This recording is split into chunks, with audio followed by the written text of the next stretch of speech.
Tatlong lalaki arestado sa drug bypass operation ng otoridad sa Cabanatuan City, Nueva Ecija. Narito ang report.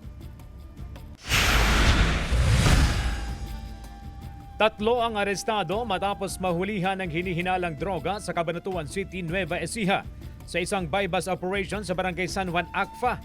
Nasabat sa dalawang sospek ang 4 na sachet na naglalaman ng hinihinalang shabu at isang sachet ng marijuana na mahigit 18,000 pesos ang halaga. Sa hiwalay na operasyon sa Barangay MS Garcia, nakuha ang mahigit 19,000 pesos na halaga ng hinihinalang shabu. Bistado rin ang isang lalaki sa Lawag City, Ilocos Norte matapos mahulihan ng 4 na pakete na naglalaman ng hinihinalang shabu. Mahigit 37,000 pesos ang halaga ng nakuhang iligal na droga. Nakuha rin ang ID ng suspect, cellphone at lighter. Ang 4 na nabanggit na suspect ay mahaharap sa reklamong paglabag sa Comprehensive Dangerous Drugs Act. Wala silang mga pahayag.